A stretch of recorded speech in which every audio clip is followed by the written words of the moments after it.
Good morning. आज हम 11 science commerce Hindi medium का सामाजिक समरसता में हमारे दो कवि हैं। पहले तुलसीदास जी, जिनका हमने अभी पद्य पढ़ा है। तुलसीदास जी का हमने केवट का प्रसंग पढ़ा है। अब हम मैथिली शरण गुप्त का पढ़ रहे हैं। इनका कवि परिचय में आपको थोड़ा सा इनका परिचय दे देती हूँ।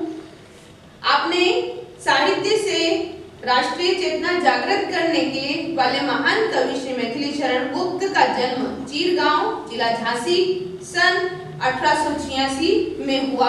इनके पिता का नाम सेठ रामचरण गुप्त था। सन 1964 में हिंदी के इस महाकवि का स्वर्गवास हो गया। भारत सरकार के पद्म भूषण अलंकार से सम्मानित गुप्त जी की रचनाओं को 4 भागों में बांटा जा सकता है। महाकाव्य, साकेत, खंडकाव्य, जयद्रथ वध, पंचवटी, यशोधरा, नहुष, द्वापर। काव्य संग्रह है इनके भारत भारती, किसान, पृथ्वीपुत्र, प्रदक्षिणा, झंकार, गुरुकुल, वैतालिक। पद्य रूपक है इनके अनग, चंद्रहास, तिलोत्तमा, क्षमा, मेघनाथ वध और स्वप्न वास्तवता। गुप्त जी अपने राष्ट्रीय साहित्य में से राष्ट्रीय चेतना जागृत की। गुप्त जी भारतवासियों में एकता स्थापित करने तथा सद्भाव, सौहार्द, सौजन्य विकसित करने के लिए आजीवन साहित्य रचना करते रहे। आपका काव्य राम भक्ति और राष्ट्र भक्ति का अनूठा संगम है। राष्ट्र कवि ने खड़ी बोली में काव्य रचना की। इनको राष्ट्र कवि के नाम से भी जाना जाता है। यमक, अनुप्रास, श्लेष, रूपक, उपमा, उत्प्रेक्षा, विभावना, अपनहुति आदि अलंकारों का प्रयोग आपके काव्य में हुआ है। रोला, छप्पय, सवैया, दोहा व हरिगीति का छंद का उपयोग भी आपने किया है। आपकी भाषा परिमार्जित, व्याकरण सम्मत तथा प्रवाहमयी है। आपके काव्य में ओज, प्रसाद व माधुर्य की त्रिवेणी प्रवाहित है। साकेत महाकाव्य पर आपको हिंदी साहित्य सम्मेलन की ओर से मंगला प्रसाद पारितोषिक प्रदान किया गया। आपने काव्य में शाश्वत मानवीय मूल्यों की प्रतिष्ठा से ही राष्ट्र कवि के सम्मान से विभूषित किए गए। अब ये तो हुआ इनका मैथिली शरण गुप्त का कवि परिचय, जिसको आप ध्यान से सुनिएगा और इसको कॉपी में नोट कीजिए।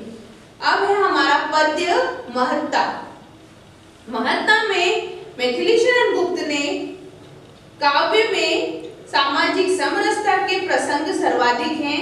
वे हमारे अतीत को अपनी कविता में उद्घाटित करते हुए स्पष्ट करते हैं कि हमारा अतीत पारंपरिक सद्भाव से ओतप्रोत था। हम मृत्यु को भी अमर तत्व के दर्शन करते हैं। तो अब महत्ता, जो पूर्व में हमको अशिक्षित या असभ्य बता रहे, वे लोग या तो अज्ञ या पक्षपात जता रहे। यदि हम अशिक्षित थे, कहें तो सभ्य कैसे हुए?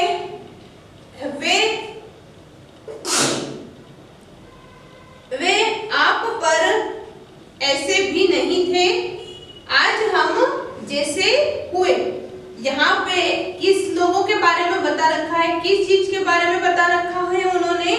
जो पूर्व में अशिक्षित और असभ्य थे, जो लोग हमारे यहाँ शिक्षा ग्रहण करने के लिए आए। ऐसे बहुत से लोग थे जो हमारे यहाँ से ही शिक्षा लेकर विदेशों में गए हैं और वहां पे उसका प्रचार प्रसार उन्होंने किया। जो हमें अशिक्षित और असभ्य बता रहे, वो यहीं से सभ्य होकर शिक्षित होकर गए हैं। वे लोग या तो अज्ञ हैं, या तो वो अज्ञानी हैं, या फिर वो पक्षपात हमसे कर रहे हैं। यदि हम अशिक्षित थे, कहें तो सभ्य वे कैसे हुए? यदि हम अशिक्षित थे, तो वो लोग सभ्य कैसे हो गए जो हमारे यहाँ से शिक्षा, और उस समय में बहुत प्राचीन समय में जो तक्षशिला और ऐसे महाविद्यालय हमारे यहाँ थे जहाँ विदेशों के भी लोग आकर यहाँ से शिक्षा प्राप्त करते थे। तो आज वो सभ्य कैसे हो गए? वे आप ऐसे नहीं थे, आज हम जैसे हुए। वो उस समय में आप ऐसे नहीं थे जैसे कि हम आज हो गए हैं। जो जो प्रचुर प्राचीनता की खोज बढ़ती जाएगी, त्यों त्यों हमारी उच्चता की ओप बढ़ती जाएगी। जिस ओर देखेंगे हमारे चिन्ह पथदर्शक पाएंगे, हमको गया बतलाएंगे, जब जो जहां तक जाएंगे। जो जो प्राचीनता की खोज बढ़ती जाएगी, जब जब भी प्राचीनता मतलब ऐसी बहुत सारी पुरानी चीजें जो निकल रही है, बहुत सारी ऐसी पुरानी चीजों की जो खोज है वो बढ़ती जा रही है और हमारी उच्चता बढ़ती जा रही है। जैसे जो प्राचीन चीज निकली कि हाँ भारतवासियों ने सबसे पहले इस चीज की खोज की है। जिस ओर देखेंगे हमारे चिन्ह दर्शक पाएंगे, और जिस ओर भी वो चलेंगे आगे बढ़ते जाएंगे वहां भारतवासियों के पद चिन्ह उन्हें हमेशा प्राप्त होंगे। हमको गया बतलाएंगे, जब जहां तक जो जाएंगे। ऐसा बोलते हैं ना कि हाँ वो वहां पे गए थे, तो हमको गया बतलाएंगे जो जहां तक जाएंगे। जो लोग उस चीज की खोज करेंगे वो वहां तक हमको गया हुआ बतलाएंगे। पाए हमी से तो प्रथम सबने अखिल उद्देश्य है, हमने उजड़ कर भी बसाए दूसरे बहु देश हैं। यद्यपि महाभारत समर्था मरण भारत के लिए, यूनान जैसे देश फिर भी सभ्य हमने कर दिए। अब यहाँ पे वो विदेशों के बारे में बात कर रहे हैं। कवि क्या बता रहे हैं?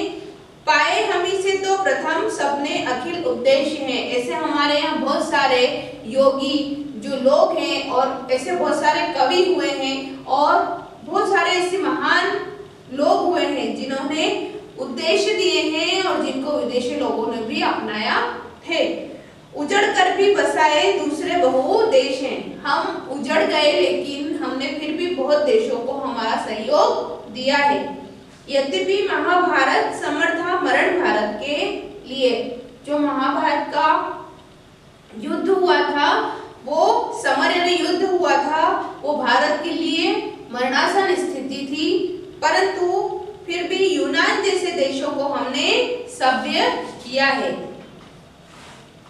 हमने बिगड़ कर भी बनाए, जन्म के बिगड़े हुए, मरते हुए भी जगाए मृतक तुल्य पड़े हुए। हमने तो जो बिगड़ी हुई बातें हैं वो भी बनाई हैं, जो मरे हुए लोग पड़े हैं उनको भी उठाकर गले लगाया है और मृतक तुल्य पड़े हुए को भी हमने जगाया है। गिरते हुए भी दूसरों को हम चढ़ाते ही रहे, घटते हुए दूसरों को हम बढ़ाते ही रहे। हम हमारी जो विकासशील जो सोच थी उसको हमने दूसरे देश विकसित हो गए, लेकिन हम अभी भी आज भी विकासशील ही रहे हैं, लेकिन फिर भी हमने उन्हें ही आगे बढ़ने का मौका दिया है।